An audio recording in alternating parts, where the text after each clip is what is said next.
This is Penelope from the Avengers. I only saw the Avengers once. They did play. This is 79, and they played 79 prior to me starting to photograph. Just a month or two before. They were supposed to play 2 nights, and they got kicked out of the Japanese Hall, which I think they were the last gig there. And then they played a second night somewhere else. And then this was the next trip that they came up. And Brad was playing guitar at that time with them. I think that may have been the first time that I saw Brad because he'd been down in the States. Did you do a lot of traveling to the States on these epic tours to I San flew. Francisco? I always flew, met up with them, with DOA. I would get the dates of when they were going to play. And I flew sometimes between San Francisco and Los Angeles, or I also drove with them sometimes between those two cities and flew out of the other city. I never crossed the border with them. How many other photographers are taking pictures at these gigs? At any given show, there was maybe 1 or 2 other people taking photographs at these smaller venues, but you never got to see their photographs. So that's sort of a key, too, is the consistency.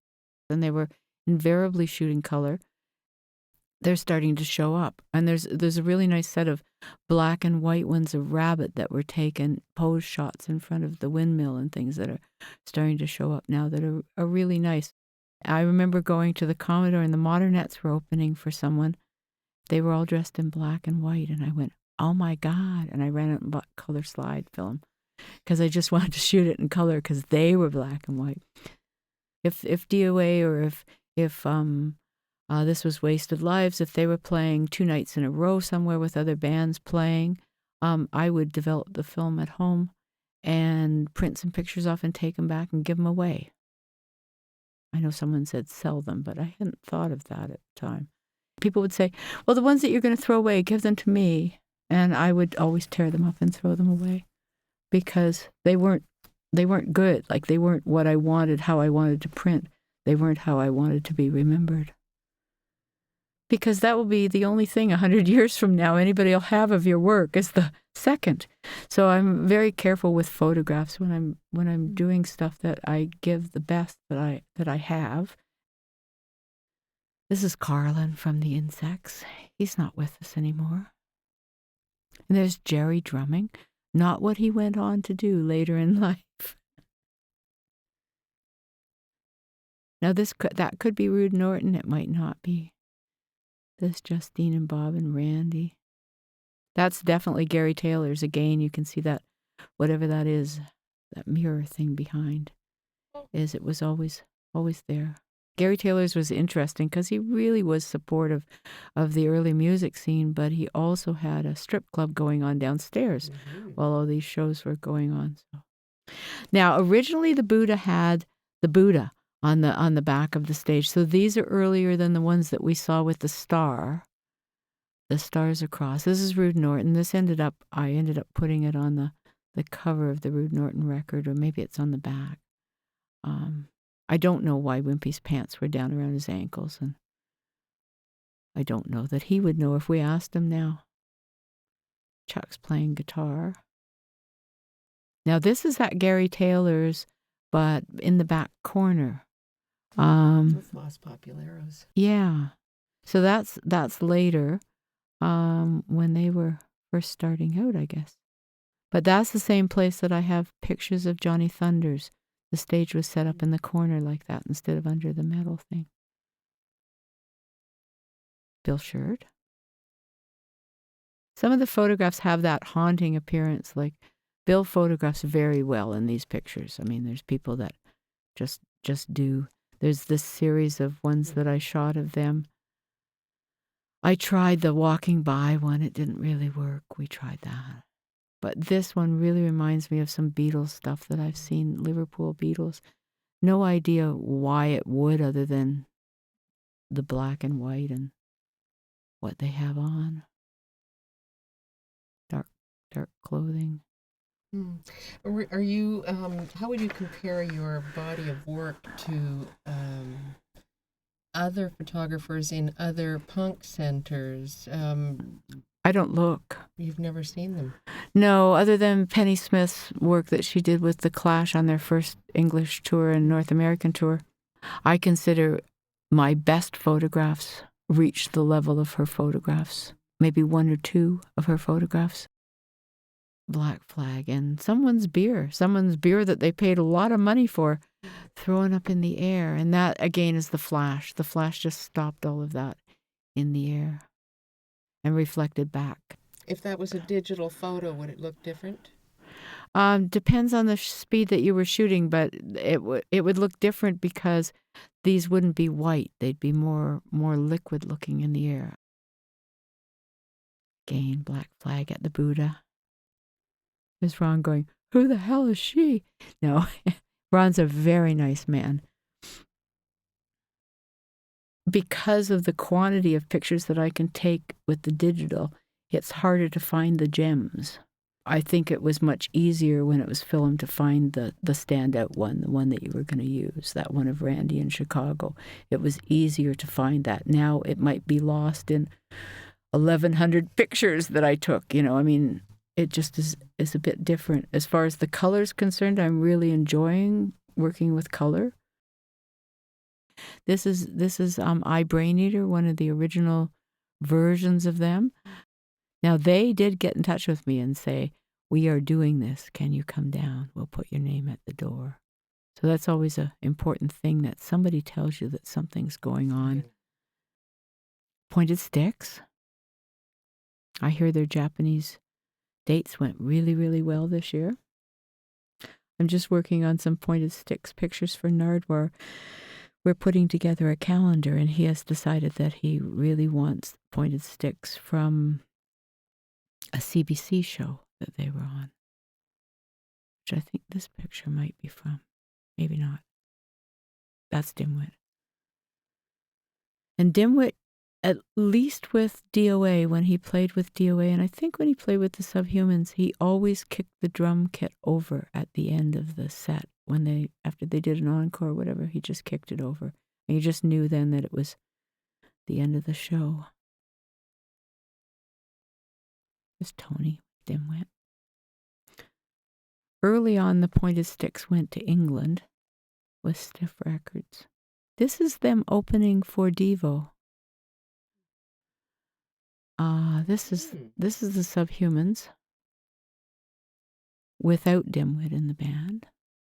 See, one of the things that I really like about photographs, regardless of who takes them, is the shape that things start to take on in the photograph and in the audience. There's Dimwit's drums knocked over, so that is the end of a set that Dimwit played. They were harder to photograph. They were much harder to photograph than DOA was. Could have been more people across the front of the stage. I don't exactly know. I just found them harder to photograph. Great music, though. Yeah, that sequence of shots there of the Subhumans. I thought Jerry was wearing a T-shirt. Yes. Well, he's a bit hairy, front and back. This is the last Subhuman show, right at Commercial and near Grant. Legion? At a Legion there, yeah. And that was the last show. That's my son in the back, sort of looking towards the drummer, and his friend TJ, who lived in the neighborhood. It was so hot in there that it took about half an hour for the camera to deal with the temperature difference from outside to inside. Gary Taylor's, again, this is Gary Taylor, and he would host those sort of things where a radio station would have a contest. And there's Tom Harrison. Maybe the Young Canadians won that year. K-Tels? They were the K-Tels then? Yeah, okay. Art used to wear the strangest pants, honest. Art was a very good subject to take photographs of, either on stage or just around. There was just some qualities about what he looked like on stage and how sensitive he was. He knew I was around taking pictures and he didn't object to it. That's his guitar that was stolen. I had some colored pictures of that guitar that I gave him one for him to put out, looking for it to come back to him, but it's never come back. He said that it wouldn't stay in tune for anybody but him, so he loved to loan it to other bands that they were opening for. When they needed a guitar, he would throw it out to them and then watch them try to tune it. He says it like it is. He always has said it like he feels. He doesn't candy coat it for the audience. I think some of his songs are some of the best songs that have come out of Vancouver ever.